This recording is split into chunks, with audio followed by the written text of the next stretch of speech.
迎来到手动对焦。你对过去的年代向往吗？你创作的故事中会常使用到复古元素吗？你最喜欢的电影设定的年代又是落在哪一个时空呢？还记得以前大学做作业的时候，明明知道时代元素很烧钱，但偏偏还是很爱找自己麻烦，设定了非现代时区的剧本，然后再想办法去营造感觉。影视作品来说，我也是比较喜欢设定在过去时代的作品。我觉得年代的设定很迷人，不管是复古的物件，或是属于那个年代独有的互动方式，这些东西都很吸引我，同时也让我在写作的时候蛮得心应手的。我不能代表所有人，这可能是我自己的偏好。不会写现代元素的东西也是我比例匮乏，但我整理了几个复古元素的例子，来聊一下怎么能不爱复古。反过来就会发现，此时此刻的时空为什么会少一点意思。距离是蛮经典的设计元素，电影、戏剧甚至文学，我们能在很多的作品中看到。在情节的设计上，因为距离产生鸿沟，引发冲突、戏剧性，这是非常自然、有机，观众能马上理解、产生共鸣的元素。这个元素在台湾不太好应用，台南到台北高铁2个小时就到了，就算是个穷学生搭客运也是半天的事，就没办法写出像秒速5公分那样，2个小朋友大老远想要见一面的那种曲折，营造不出列车因为大雪不断误点的煎熬。那你能想到的操作方式，要不是将空间模糊，全是架空的平行世界，但这样观众的共鸣度可能会降低，不然就是将距离的设定可能设定在花莲与西台湾的城市，不过这样就有点太聚焦故事了。换言之，这不是一个能够量产的类型片主题。你总不希望每一年都看到一部花东与台北的爱情故事吧？那最后可能就是将年代往前设定在一个台湾交通没有那么发达的时代，那至少有足够的空间创作。我再举一个例子，我们以距离延伸来聊传递讯息这件事。我相信这是更好理解的例子。写信跟传赖，很明显写信更有戏吧？写信的当下，笔迹、书写的动作，都是比打字、荧幕更能够表演、更能够传达情绪的。甚至你写完，你可能还要去一趟邮局，或是去邮箱投信，还要花一段时间邮差才能把信交给对方，对方拆信、读信，这一连串都是让戏剧发生的元素。那如果你想要运用这样的元素，在此刻的时空，不想点办法合理化，就很难说服观众了。那我也很少看到利用通讯软体传讯息作为情感表达媒介的诠释。换言之，就是现在的设定少了一点元素可以应用。还有很多例子，比如说一些物件的变化。最早播放音乐要用黑胶录音带，你至少都还能拍到东西在转，能将播放音乐这件事情视觉化，或是作为意象来连接其他东西。好比在车上就有把录音带跟车子做连接，之后变成 CD， 它至少还是拍得到摸得到的东西。但现在你要拍播音乐，难道你要拍 YouTube Music 的界面吗？这没什么戏吧？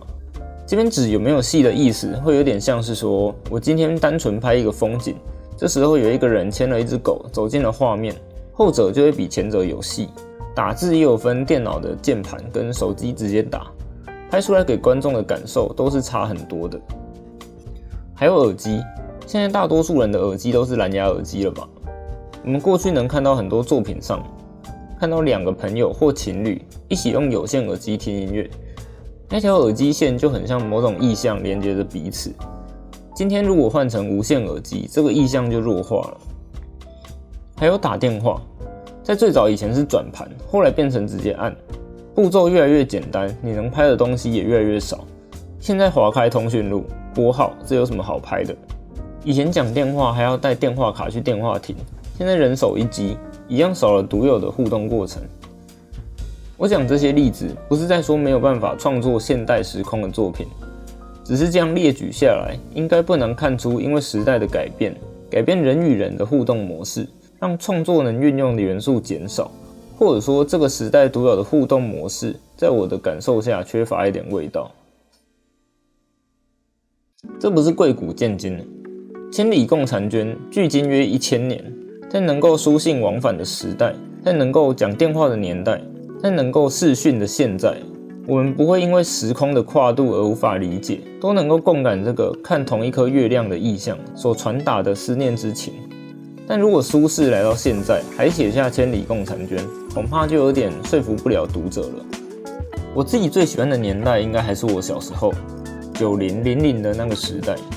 我感觉那是变化很大的年代。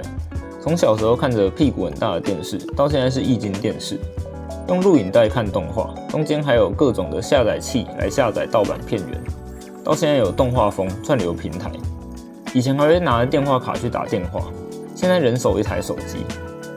也许那个是一个过渡的时期，所以非常多的元素夹在这个年代里，你能同时看到按键式手机与智慧型手机，有人在写信，有人在用即时通 MSN。我小放学跟朋友玩自己发明的游戏，手机则是不存在我的童年。很多不需要特别设计，自然而然发生有意思的互动，在这个时代。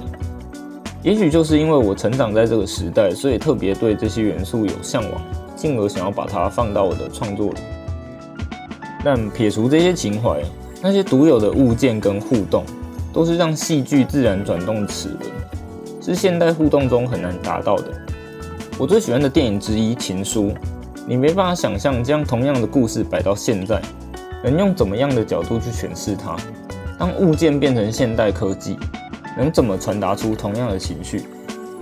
最近蛮喜欢的电影《青春末世物语》，它应该能算是设定在现代时空里很成立的一部作品。故事透过科技元素推进，但实际上角色之间的互动却是回到面对面的交流。这不就印证我所说的？戏剧能应用的元素反而减少了吗？所以不可否认，设定在现代时间线还是有许多优秀作品，它能创造这个时空才能成立的故事。但在戏剧的互动上，过去时空独有的互动却是现代无法复制。以刚刚谈的电影为例，情书有书信往返，也有面对面的交流，但现代故事中却没办法做到用书信来表达情感。这也是我觉得复古元素很浪漫的原因吧。总而言之，在现代背景的设定下，许多取代过去物件的科技，并没有办法在戏剧上带来特别的化学反应，